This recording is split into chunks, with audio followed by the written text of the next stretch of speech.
Today, Dan is joined by Tony Digital, a very exciting insurance-as-service provider based out of Zurich. His guests include Chairman Philippe Regazzoni and CTO Alex Sanders. Welcome, Alex and Philippe. First off, for anyone who might not be familiar, especially many of our listeners here in the United States, could you provide a quick background of what Tony Digital is about? Sure. So as you already mentioned, Tony Digital is an insurance-as-a-service provider, and we are actually covering the entire insurance value chain. So what we mean by insurance as a service is that we enable large corporations with an existing client base to enter the insurance market within a very short time frame. And that means they provide us their design, their logo, etc., and we take care of the rest. So that means we configure the insurance product, we take care of the risk carrier, everything, and they can just sit back and start selling the insurance product to their client base. And how long have you been working on this? When did it start? We started the company end of 2017. We started the company when we had the first client, which wanted to sell insurance policies, which is the biggest Swiss retail bank, PostFinance. And once they decided they want to enter insurance with a mobility motor product, we decided that we're going to launch the company and set it up. Okay. And what did the value proposition look like for them originally? What were we going to provide for them?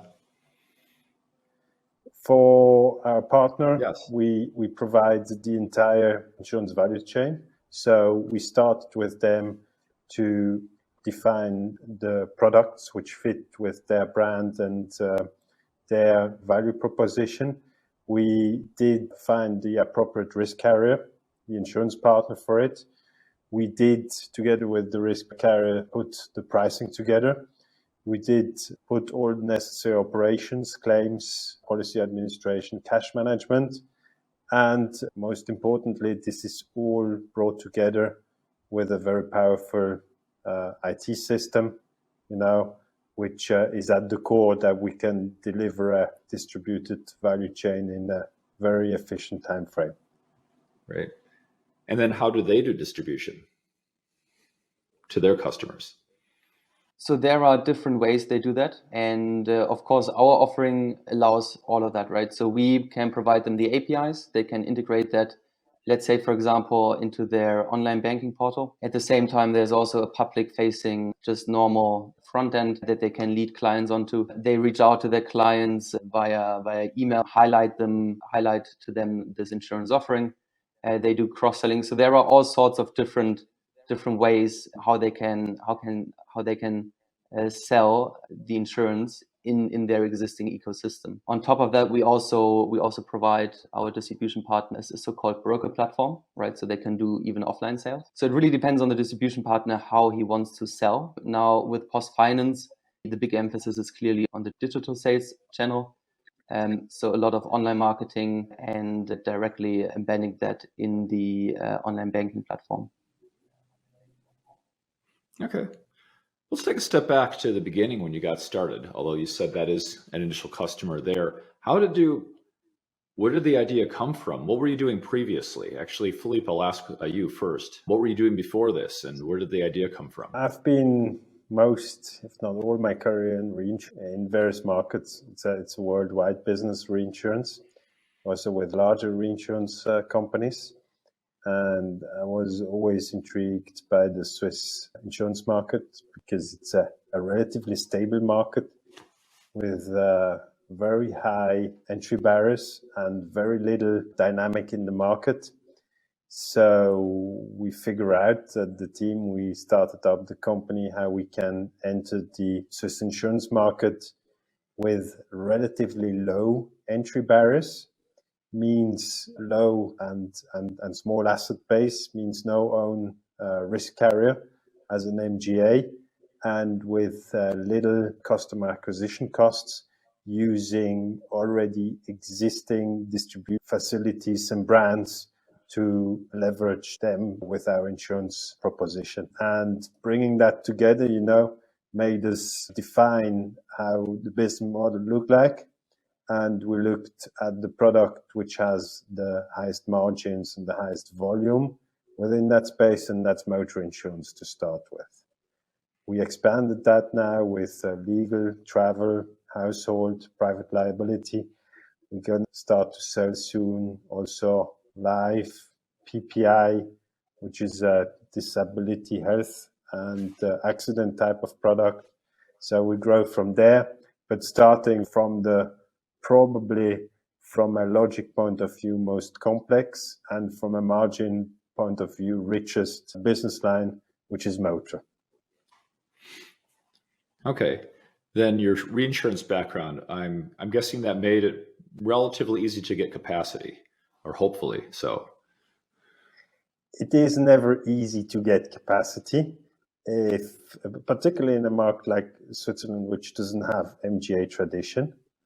So we operate the motor product on a partnership with Great Lakes, which is the risk carrier of Munich Re Group, which is their only MGA arrangements they have in Switzerland currently. And the second biggest product we have out there, the Migros, that's the biggest Swiss retailer for which we manufacture a household liability product, the typical family insurance you take out, is on a Swiss mutual for whom it was the first MGA agreement they ever signed. So it helps to have good relationship as in all businesses, I guess, but it's never easy to get good capacity. Well, we'll come back to Migros because that's very exciting to me. But first, I'm curious. So, looping in Alex, how did you meet Alex? How did he get involved? So I'm not from insurance. I have a technology background, and actually we met via the advisor of my old startup. My old startup was in computer vision for property space. We also did white label distribution, and through the old advisor, he pointed out to me that there's an exciting startup that is currently being founded, and that they are looking for a tech guy, and that's how I met Philippe. And we met, and I was very excited by. I mean, me as an engineer, I always found insurance boring, and to be honest, to some extent it is. But what is really interesting is that now there's a big change happening, being driven by technology, right? And that's what really excited me. And when Philippe told me the idea and the story behind, I was immediately convinced of the potential, and I really wanted to be a part of that story. So then you had to get started. There's so many things you need to do to get going. What were the biggest initial challenges? You mentioned capacity and technology. Obviously you need funding and building a team. Like, how did you even attack this problem early on? I think there are two big challenges we faced at the beginning. The first challenge is a bit the chicken and egg problem you have as an MGA. So you have this business proposition who says, okay, I'm fine to launch that. If you find a good risk carrier, you need the financing, which is happy to launch if you have a good business proposition. And you have the risk carrier, which is happy to launch if you have a good financing behind and the system which works. And you need to set that entirely up so that it ties together. You need to have enough resources to be able to deal with that and get started. And once it's started, it's a bit self-fulfilling because you broke your chicken and egg problem. The second big challenge is, of course, technology. And it was a big challenge because actually we are already in the cooperation with Socotra in our second generation of system environment. The first one was a challenge. It was not flexible enough. We did have challenges to make the necessary development in it. It was close to impossible to do any kind of new product development. Changes to the pricing, to the reporting capabilities were all relatively difficult to implement. And therefore, we decided in our short living period to totally restart the entire idea, enter the cooperation with Socotra, and start from scratch. So this has been the biggest challenges. I think now we do have a really strong platform that enables us to scale. And so the technology problem is solved. And I mean, of course, we continue to improve our platform, add on new features, bring more and more value to our B2B partners and to the end customer, continuously improve the customer experience. But it's certainly not the biggest challenge any longer, I think, of our company. I think now it's really about pushing our distribution partners to increase their marketing. It's about onboarding new distribution partners. And when actually these days, when it comes to onboarding a new distribution partner, most of the time it's the legal that takes most of the time. It's no longer technology, right? On a technology perspective, we are able to launch a product within a few weeks, but it normally takes the lawyers quite a bit longer until they have their contracts signed. Yeah, that's something I definitely hear a lot of. So speaking of the present then, I was very excited to read about the Migros deal that you have. I'm wondering, first off, for those who are outside of Switzerland, what is Migros and what have you done there from a consumer's perspective? What are they able to get? Migros is, and if you've been any close to Switzerland, you know Migros. It's the by large biggest retailer in Switzerland. It's a cooperative, and it has about 40 to 45% market share in the retail, which includes not just food and beverage. It includes also travel. They are quite strong in health and fitness. They have a series of, it's probably the largest fitness studio chain in Switzerland. They are quite strong in travel as well. So it's a multi-product retailer to the Swiss public, organized as a corporation. The product we provide to them is the first core product, which is household liability. That's the typical family insurance families would take out, because it's also a very strong family brand, Migros. Of course, the intention is to continue to develop after that initial phase into products which goes with other Migros products, including we're going to talk about, any electronic good, sporting equipment. They have a very large retail store for sporting equipment, so develop from there. But we started with the core family insurance product, which is household liability. Great. And next question. So working with Migros, which is very exciting, how did that process go? Like, how did you meet them, and how long did it go from concept to live? And what can you say about how you got all that done? It's very impressive. It took us, I think, from the first contact, Alex, you correct me, first contact to having actually a project contract signed took us about 6 months. So yes, please do the insurance for us. And from that to having the first product sold, it took another 6 months. I think Alex and the IT team needed about 6 weeks to do the IT piece. The most challenging was to go through the legal and compliance departments of the client and the risk carrier and get that harmonized. So I think, as Philipp pointed out, there are always multiple stages. The contact, they approached us. They saw they wanted to do insurance. They saw what we provide, namely this platform end to end, where we do everything for them, and they don't have to worry about insurance, don't have to worry about insurance license, and don't have to worry about IT or technology. And I think, as Philipp mentioned, there are, depending on the customer and the needs, it can take quite some time until they have defined what product they want. And then normally me and my team, we come in when they have finalized the things, when they have, let's say, the product specification ready.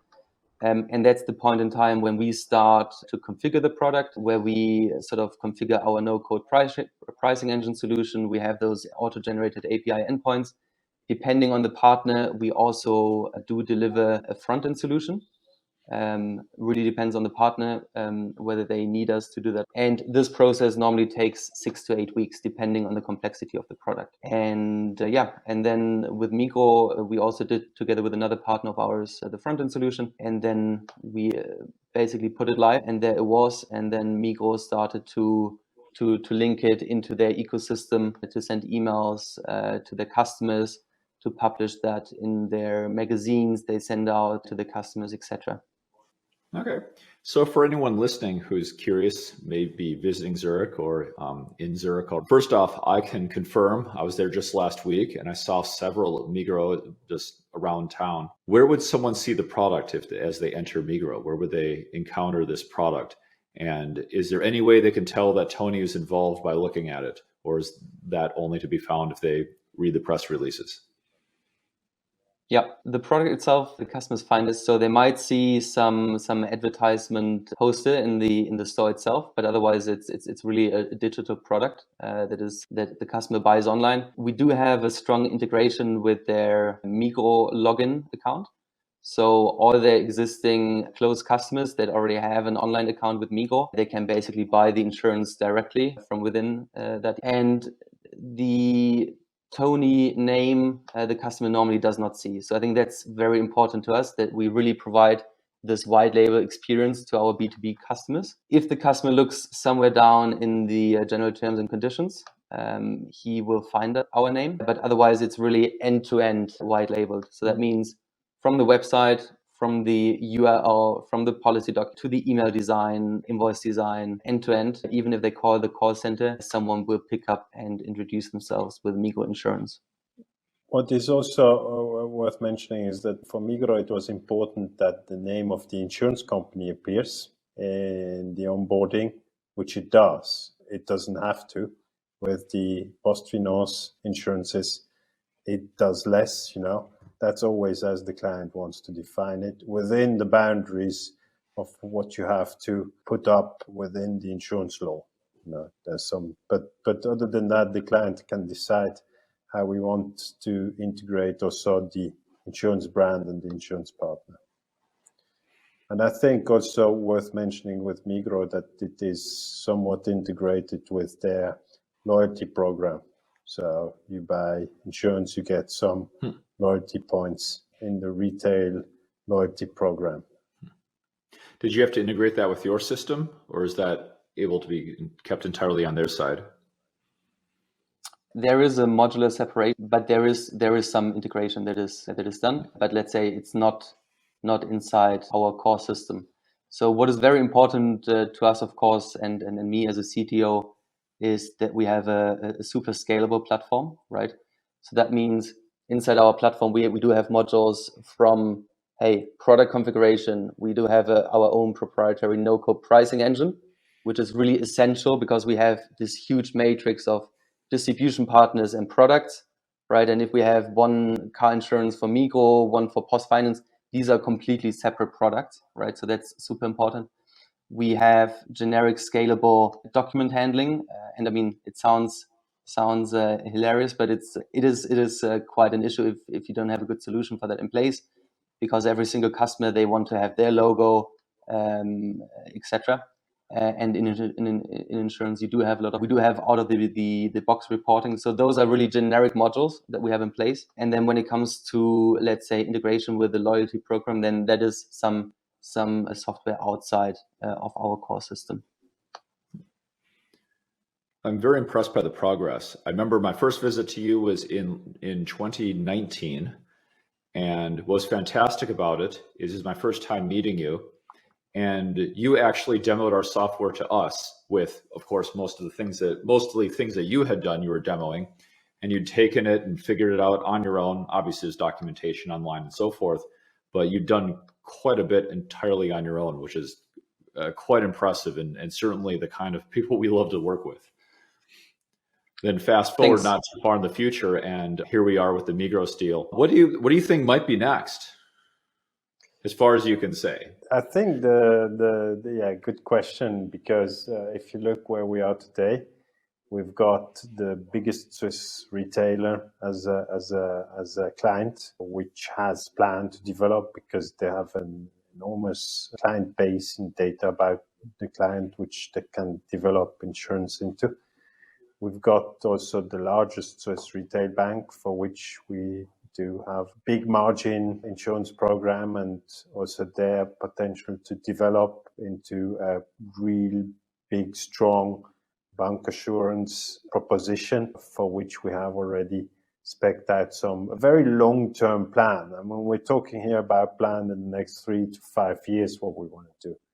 We're currently developing and finalizing a mortgage-related product. It's going to be buildings, PPI, and other insurances with the mortgage. We already have some bank clients around that. So if you look at Switzerland, it's a small country. We have already a relatively strong penetration. And I think to some extent, the fantasy of what we can do in Switzerland is soon going to be expired. There's just so much that there is possible in small and boring Switzerland. And therefore, a key challenge we'll have is how we can scale and replicate our model into other markets, because we go from a population of potentially around 8 million customers. If you go into EU, you multiply that by 50. So you're in a totally different space.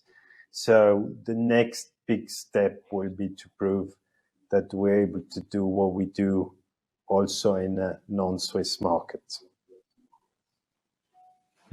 And technology-wise, we are, of course, prepared to go international. From having configurable time zone to configurable currency, we have built our modules in a way that we can easily, use them in other countries. So right now, we are looking for distribution partners abroad, similar to the ones we have in Switzerland, with whom we can continue our success story.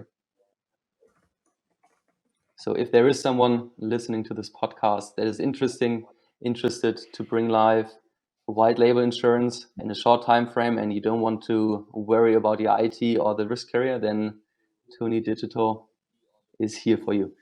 And all of that in a Swiss quality.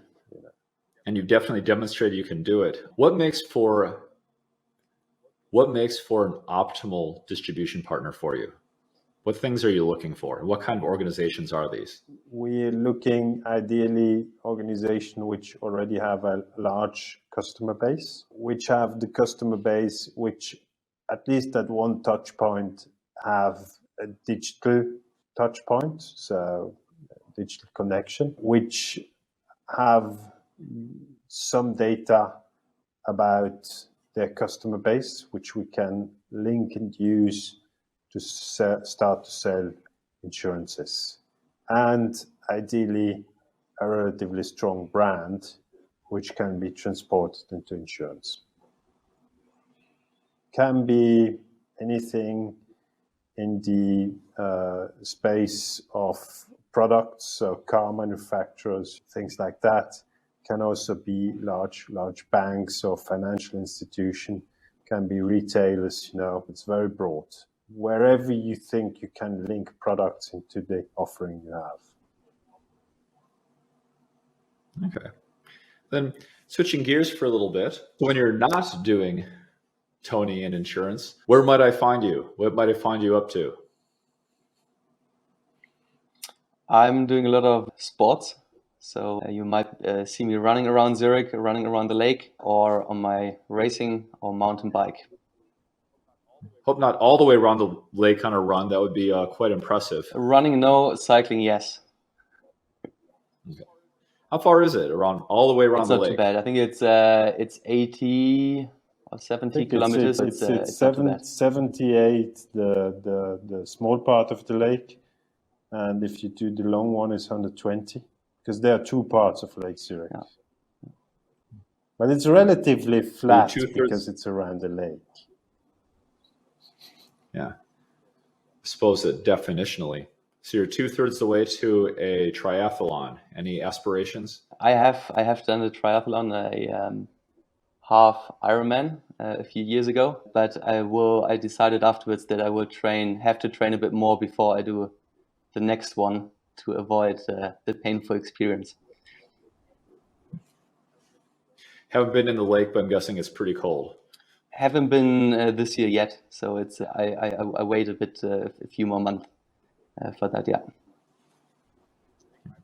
I think my place is where I found you two just last week, next to the lake with a glass of Swiss wine and a Wiener Schnitzel. I think worked quite nicely. The waitress took a little while getting the Wiener Schnitzel out, which I did not complain about in the least, as it's such a fantastic view and a great day. And of course, great to catch up with the two of you.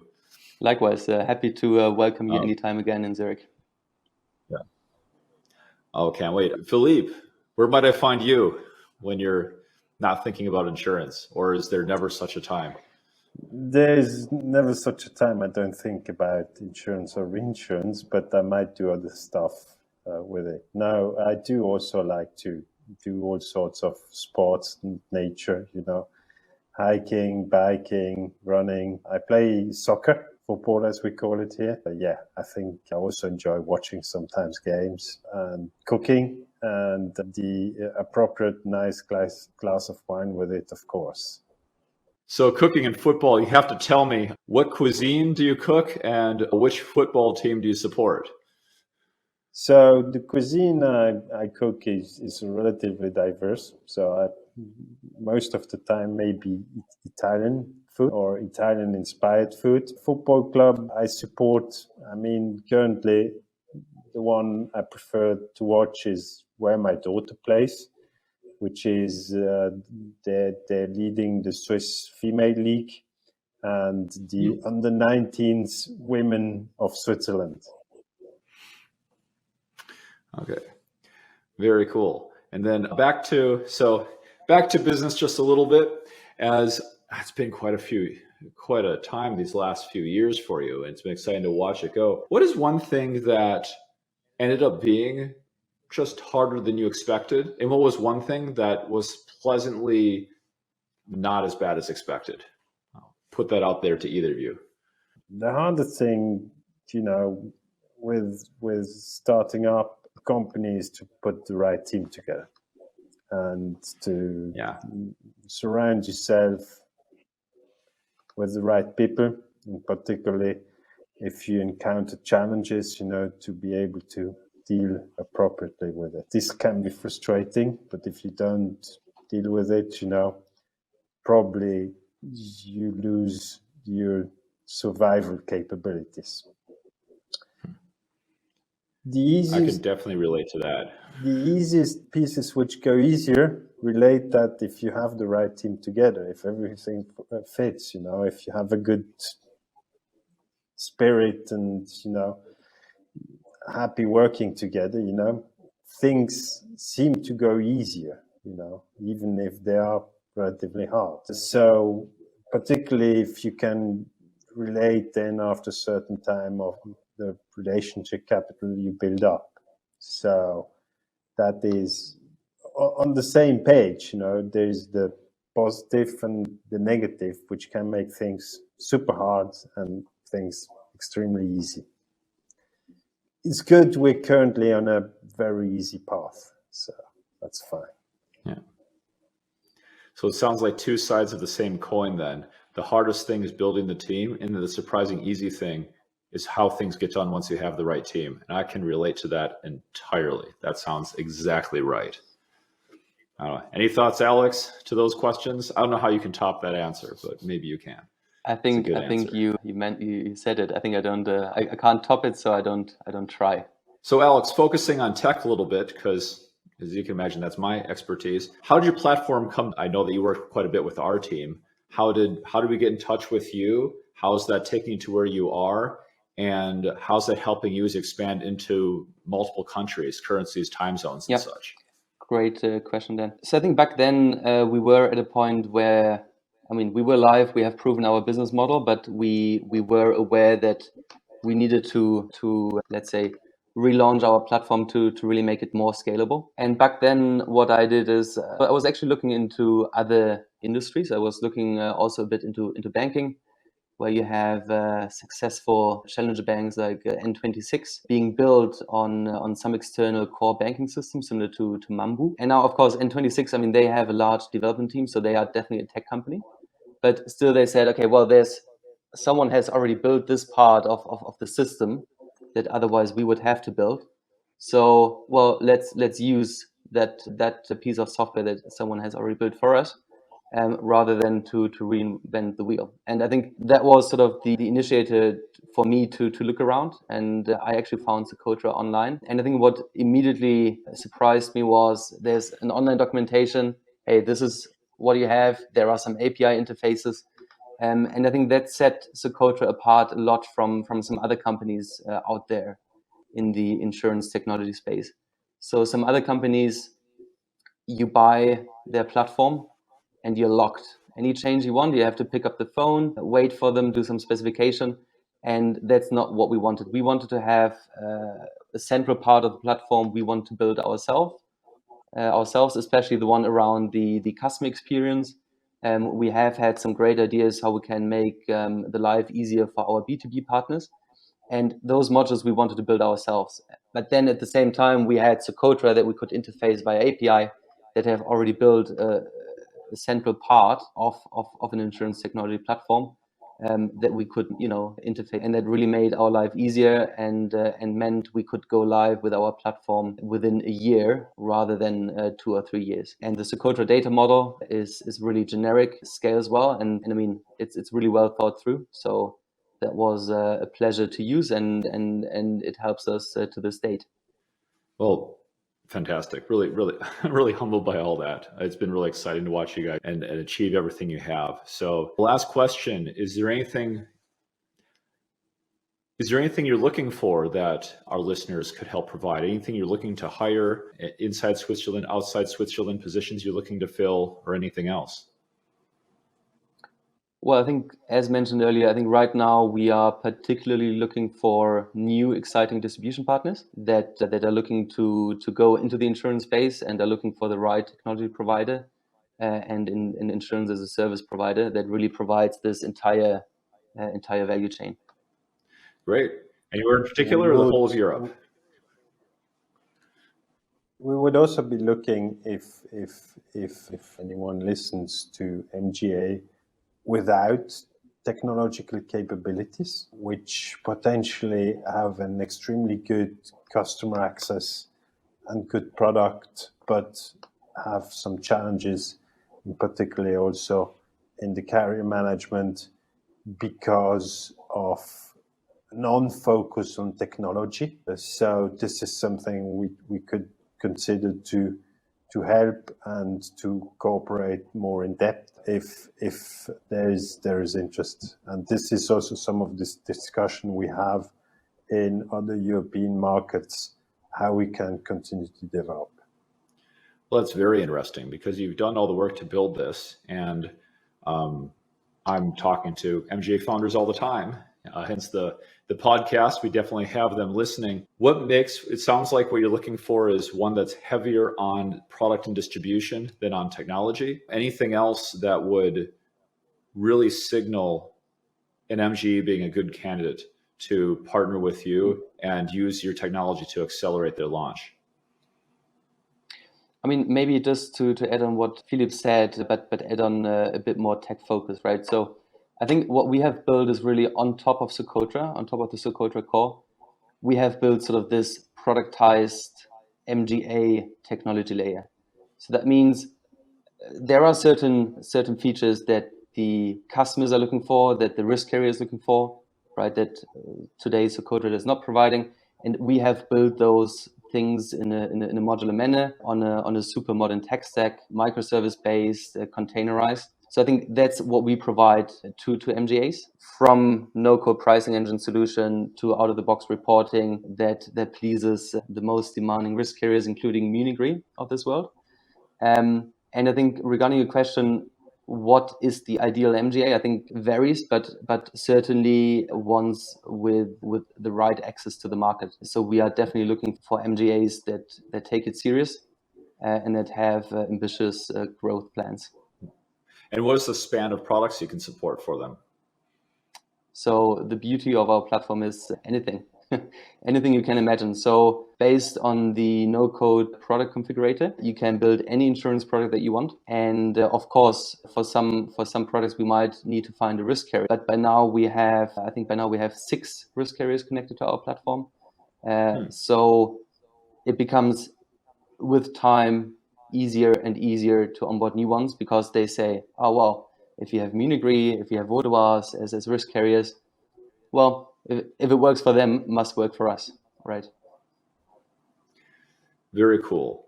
And then finally, how can people reach you if they want to chat about being an MGA partner, being a distributor, or visiting Zurich and finding great Wiener Schnitzel? So reach out to us on LinkedIn, or otherwise go to our website at tonydigital.com, and there's a contact form, and we're happy to reach back to you. All right, Alex, Philippe, thank you very much. It's been a pleasure. Can't wait to visit you again. Thank you, Dan. Thanks so much for Thanks having a lot, us. and thanks for inviting us to this.